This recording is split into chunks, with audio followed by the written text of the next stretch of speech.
It's really crazy to me how some people require no evidence to believe a lie, but they require endless evidence to believe the truth. Yeah. Yeah, and it's even crazier when people believe rumors with zero evidence because it fits their narrative. But then suddenly become wait for the facts experts when the truth is making them uncomfortable. That's exactly what's happening with Mr. Kerry Sheron. God, please rest his soul. What happened to him was disgusting and terrible. But people instantly started spreading rumors that the man who killed him was a Trump supporter with PTSD, despite no evidence whatsoever proving the claim. But of course, they're running with it anyways because it helps soften the political angle. I'm gonna show you something real quick. See, this is a screenshot from Google AI, and I've gone over why people need to stop listening to Google AI. When people want to prove their point that his killer was a Trump supporter, they simply just Google it, and what comes up, it says, yes, family and friends reported that Thomas Caleb Butler, the man arrested for fatally assaulting the Army veteran Kerry Sheron, is a Navy veteran who suffered from severe PTSD and supported Donald Trump. And then right after it, it literally says, however, public record data regarding his political party registration is mixed. And this is why I tell y'all, people will rely on Google AI when Google AI literally pulls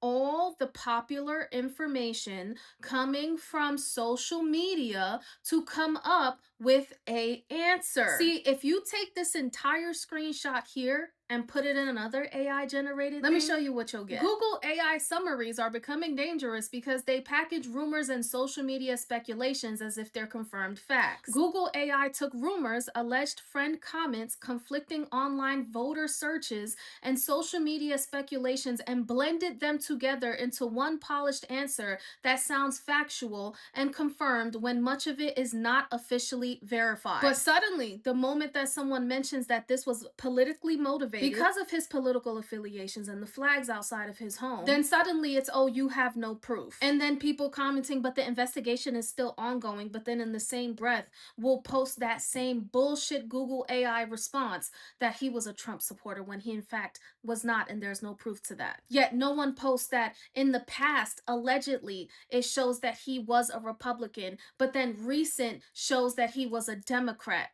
Y'all don't say that though. Google says it. If you read all of it, it says it, but y'all only want to point out one part. So which is it? Are we gonna wait for the facts? Or are we only waiting when the facts don't support the narrative that people want to push? Because let's be for real. If someone is brutally attacked and later dies after openly displaying their political support and patriotic symbols outside of their home, it is not unreasonable for people to assume whether politics played a role. Because let's be for real, we see the dangerous shit coming from the left every day. That's just common sense. And the political violence in this country has gotten completely out of hand. My comment section under that video praying that that man rest in peace and talking about how sad the situation was that happened towards him was flooded with hateful comments from the left. So yeah, it's not far-fetched for us to believe that this was political violence because y'all in the comment section posted nothing but political violence towards this man. And I took my time deleting every hateful comment, every hateful meme,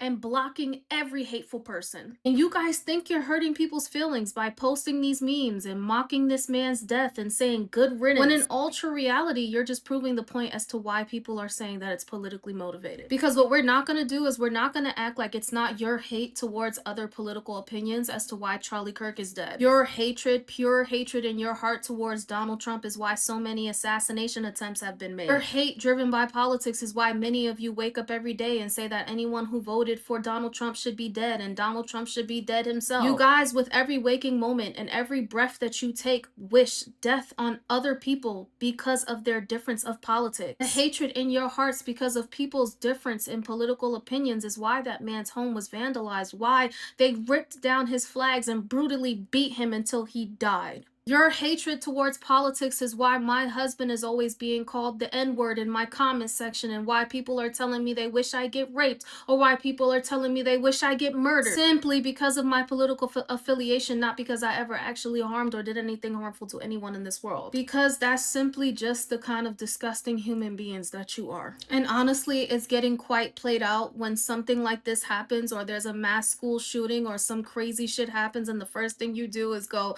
oh, but they were a Trump supporter. Come to find out, no, they were not.